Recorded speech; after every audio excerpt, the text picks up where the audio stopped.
Hi all അസ്സാം വലൈക്കും welcome back. കുറേ നാളായിട്ട് ഉണ്ടാക്കണം എന്ന് വിചാരിച്ചിട്ട് ഇതുവരെയായിട്ട് ഉണ്ടാക്കാൻ പറ്റാത്തൊരു പായസമാണ് കേട്ടോ. അപ്പോൾ ഇതിൻ്റെ ഇടയാണ് ഒരു റീല് കണ്ടത്, നല്ല ടേസ്റ്റ് ഉണ്ട് എന്നൊക്കെ പറഞ്ഞിട്ട്. അപ്പോൾ വിചാരിച്ച് എന്തായാലും ഇതൊന്ന് ട്രൈ ആക്കണം. അങ്ങനെ ഇതാ വെറൈറ്റി ടേസ്റ്റുള്ള ഇതൊരു വെറൈറ്റി ടേസ്റ്റ് തന്നെയാണ് കേട്ടോ. ഈ ഒരു പായസം എന്തായാലും ഒന്ന് ടേസ്റ്റ് ചെയ്ത് നോക്കണം. ഒരു പഴുത്ത പൈനാപ്പിളൊക്കെ വീട്ടിലുണ്ടെന്നുണ്ടെങ്കിൽ എന്തായാലും ഇതൊന്ന് ട്രൈ ആക്കി നോക്കട്ടോ. അപ്പോൾ സബ്സ്ക്രൈബ് ചെയ്യാത്ത കൂട്ടുകാരുണ്ടെങ്കിൽ ഒന്ന് സബ്സ്ക്രൈബ് ചെയ്തേക്കണേ. വീഡിയോ ഇഷ്ടമായാൽ ലൈക്ക് ചെയ്യുക, ഷെയർ ചെയ്യുക. അപ്പോൾ ഇതാ ഇതിനു വേണ്ടി ആദ്യം തന്നെ ഒരു 1/4 കപ്പ് അളവിൽ സാബൂനരി ചൊവ്വരി എന്നൊക്കെ പറയുന്ന അരിയില്ലേ, അതൊന്ന് പുതിർത്തി വെക്കലാണ്. പിന്നെ ഇതാ 1/2 കിലോ ശർക്കര എടുത്തിട്ട് അതൊന്ന് മെൽട്ടാക്കാനും വെക്കാം. അപ്പോൾ ഞാനിതാ പുതിർത്തി വെച്ച ഒരു 10 മിനിറ്റ് പുതിർത്തി വെച്ചാൽ മതി. ആ പുതിർത്തി വെച്ച സാബൂനരി കുറച്ച് വെള്ളത്തിലിട്ടിട്ട് നമുക്കൊന്ന് ആദ്യം കഴുകിയെടുക്കണം, നന്നായിട്ട് വാഷ് ചെയ്തെടുക്കണം. പിന്നെ അത് കുറച്ച് വെള്ളം ഒരു കപ്പോളം വെള്ളം ഒഴിച്ചിട്ട് നമുക്കൊന്ന് വേവിക്കാൻ വെക്കാം. ചൊവ്വരി വെന്ത് കിട്ടിയിട്ടുണ്ട്, ശർക്കര മെൽട്ടാകുന്നുണ്ട്. ഇനി നമുക്കിത് വെന്ത ചൊവ്വരി നമുക്കൊരു വേറെ ബോളിലേക്ക് മാറ്റി കൊടുക്കാം. ഇനി ഒരു പാത്രത്തിലേക്ക് ഒരു പാൻ അടുപ്പത്ത് വെച്ച് ചൂടാക്കാം. പാൻ ചൂടായി കഴിഞ്ഞാൽ 2 ടേബിൾ സ്പൂൺ ഗീ ചേർത്ത് കൊടുക്കാം. പിന്നെ ഇതുപോലെ ചെറിയ ചെറിയ പീസാക്കിയ പൈനാപ്പിൾ ഇതിലേക്ക് ചേർത്ത് നന്നായിട്ടൊന്ന് വേവിച്ചെടുക്കാം. ഈ പൈനാപ്പിൾ കുറച്ച് സമയം ഇങ്ങനെ ഇട്ട് ഇളക്കി കഴിഞ്ഞാൽ ഇതിൽ നിന്ന് വെള്ളം റിലീസാവും. ആ വെള്ളത്തിൽ കിടന്നിട്ട് തന്നെ ഇതിങ്ങനെ വെന്ത് കിട്ടണം. പിന്നെ ചെറുതായിട്ടൊന്ന് കളർ ചേഞ്ച് ആയി കിട്ടണം. ഇതിലിപ്പോൾ വെള്ളം റിലീസാകാൻ തുടങ്ങിയിട്ടുണ്ട് കേട്ടോ. ഇനി ഇതിങ്ങനെ വെള്ളം വറ്റി വരണം. പിന്നെ പൈനാപ്പിൾ ചെറുതായിട്ടൊന്ന് കളർ ചേഞ്ച് ആവണം.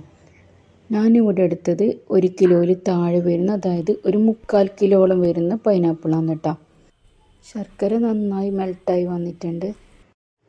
പൈനാപ്പിളിലേക്ക് ഈ സമയത്ത് ഒരു 1/4 ടീസ്പൂണ് ഏലക്കാപ്പൊടി ചേർത്ത് കൊടുക്കുക. ചുക്ക് പൊടി ഉണ്ടെങ്കിൽ അതും കൂടി ഒരു 1/4 ടീസ്പൂൺ ചേർത്ത് കൊടുക്കുക. ഞാൻ ചേർത്ത് കൊടുക്കുന്നില്ല. ചില ആൾക്കാരൊക്കെ പൈനാപ്പിൾ കുക്കറിൽ വേവിച്ചിട്ടാണ് എടുക്കൽ. ഞാനിവിടെ കാണിക്കുന്നത് കുക്കർ ഇല്ലാത്തവർക്ക് കൂടി ചെയ്യാൻ പറ്റുന്ന ഏറ്റവും സിമ്പിളായിട്ട് ഉണ്ടാക്കാൻ പറ്റുന്ന പായസമാണ് കേട്ടോ. ഇനി ഇതിലേക്ക് മധുരത്തിന് ആവശ്യത്തിനുള്ള ശർക്കരപ്പാനി ചേർത്ത് കൊടുക്കുക. ഞാനിവിടെ മെൽട്ടാക്കി വെച്ചതിന് പകുതിയാണ് കേട്ടോ ചേർത്ത് കൊടുക്കുന്നത്. പിന്നെ ഞാൻ ഈ വേവിച്ച് വെച്ച പൈനാപ്പിളില്ലേ, അതിൽ നിന്ന് പകുതി എടുത്തിട്ട് നന്നായിട്ട് ക്രഷ് ചെയ്തിട്ട് ഇതിലേക്ക് ചേർത്തിട്ടുണ്ട്. അപ്പോൾ മെൽട്ടാക്കി വെച്ച ശർക്കര ഒരു പകുതി ഇതിലേക്ക് ചേർത്ത് കൊടുക്കാം. വേണമെന്നുണ്ടെങ്കിൽ ആവശ്യത്തിന് പിന്നീട് ചേർത്ത് കൊടുക്കാം.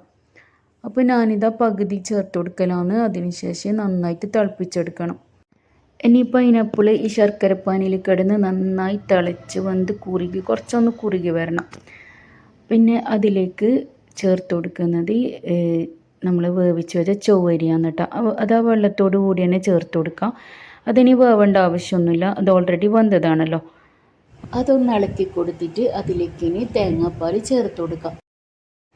ഞാനൊരു മീഡിയം സൈസ് തേങ്ങൻ്റെ പാലാണ് കേട്ടോ എടുത്തത്. അത് കപ്പളവിൽ നോക്കിയപ്പോൾ 2 കപ്പ് തേങ്ങ ഉണ്ടായിരുന്നു. 1-ാം പാൽ 2-ാം പാലിൽ നിന്ന് സെപ്പറേറ്റ് ചെയ്തെടുക്കൊന്നും വേണ്ട കേട്ടോ, ഒരുമിച്ച് തന്നെ എടുക്കാം. 1-ാം പാൽ എടുത്തതിന് ശേഷം കുറച്ചുകൂടി വെള്ളം ചേർത്തിട്ട് അതിലേക്ക് തന്നെ 2-ാം പാലും കൂടി എടുക്കാം. ഒരുപാട് വെള്ളം ചേർത്ത് കൊടുക്കണ്ട, പിന്നെ അത് കുറുകി കിട്ടാൻ പായസത്തിൻ്റെ തിക്നെസ്സായി കിട്ടാൻ ബുദ്ധിമുട്ടാവും കേട്ടോ. അപ്പോൾ തേങ്ങാപ്പാൽ ഇങ്ങനെ കുറച്ചായി മിക്സാക്കിക്കൊണ്ട് ചേർത്ത് കൊടുക്കണം.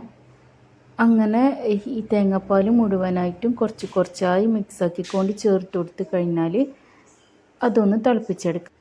പിന്നെ ഇതിൻ്റെ ടേസ്റ്റ് എന്ന് പറഞ്ഞാലില്ലേ, നമ്മൾ സാധാരണ കഴിക്കുന്ന പായസത്തിൻ്റെ ഒരു ടേസ്റ്റ് നിന്ന് വ്യത്യസ്തമായിട്ട് ചെറിയൊരു പുളിയോട് കൂടിയുള്ള മധുരമായിട്ടാണ് കേട്ടോ വരുന്നത്. സാധാരണ നമ്മൾ പായസം കഴിക്കുമ്പോൾ വെറും മധുരം അങ്ങനെയല്ല ഉണ്ടാവുന്നത്, മധുരം മാത്രം. പക്ഷേ ഇത് ചെറിയൊരു പുളി മിക്സായിട്ട്, അതായത് പൈനാപ്പിളിൻ്റെ പുളിയും കൂടി മിക്സായിട്ട് വരുന്ന ഒരു മധുരമാണ് കേട്ടോ ഇതിന്. അങ്ങനെ തേങ്ങാപ്പാൽ മുഴുവനായിട്ട് ചേർത്ത് കൊടുത്ത് പായസം തിളച്ച് വരുന്നുണ്ട് കേട്ടോ. ഈ സമയത്ത് ഇതിലേക്ക് ഒരു 1/4 ടീസ്പൂൺ കൂടി ഏലക്കാപ്പൊടി ചേർത്ത് കൊടുക്കാം. അതിനിത് നന്നായി ഒന്ന് തിളപ്പിച്ച് ഇത് ഫ്ലെയിമിൽ നിന്ന് മാറ്റി വെക്കാം.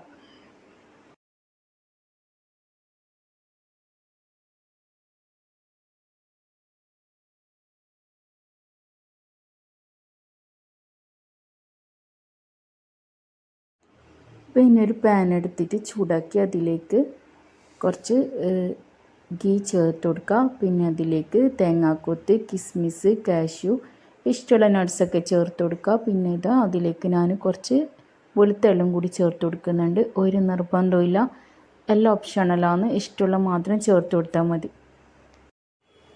ഇതെല്ലാം ഒന്ന് മൂപ്പിച്ചെടുത്ത് പ്രഥമനിലേക്ക് ചേർത്ത് കൊടുത്ത് കഴിഞ്ഞാലില്ലേ അത് അരമണിക്കൂറൊന്ന് അങ്ങനെ അടച്ച് വെക്കണം. പിന്നെ തുറക്കുന്ന സമയത്ത് അത് കറക്റ്റ് സെറ്റായിട്ടുണ്ടാവും, കറക്റ്റ് പാകമായിട്ടുണ്ടാവും കേട്ടോ. അപ്പോൾ ആ സമയത്ത് നമുക്ക് വേണമെങ്കിൽ ചില്ല് ചെയ്തിട്ടോ അതുപോലെ തന്നെയോ അങ്ങനെ ഇഷ്ടം പോലെ സെർവ് ചെയ്തെടുക്കാം കേട്ടോ.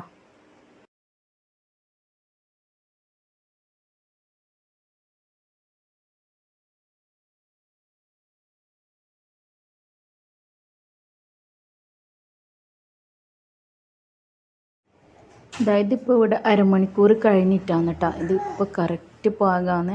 പായസത്തിൻ്റെ കറക്റ്റ് തിക്നെസ്സും ഇതെല്ലാം കൂടി നല്ല സെറ്റായി വന്നിട്ടുണ്ട്. ഇത് എല്ലാവർക്കും ഒന്നും ഇഷ്ടമാവുമെന്ന് പറയുന്നില്ല, പക്ഷേ പൈനാപ്പിൾ ഇഷ്ടമുള്ളവർക്ക് ഇഷ്ടമാവുമായിരിക്കും. പിന്നെ സാധാരണ പായസമൊന്നും ഇഷ്ടമില്ലാത്ത എൻ്റെ മോന് ഇത് ഇഷ്ടമായി. സാധാരണ പായസം ഇഷ്ടപ്പെടുന്ന എൻ്റെ മോന് ഇത് ഇഷ്ടമായിട്ടുമില്ല. അപ്പോൾ ഇഷ്ടമാകുമെന്ന് വിചാരിക്കുന്നവർക്കൊന്ന് ട്രൈ ചെയ്ത് നോക്കാം. ഇൻഷാ അല്ലാഹ്. അത്രയേ ഉള്ളൂ ഇന്നത്തെ വീഡിയോ. ബൈ. അസ്സലാമു അലൈക്കും.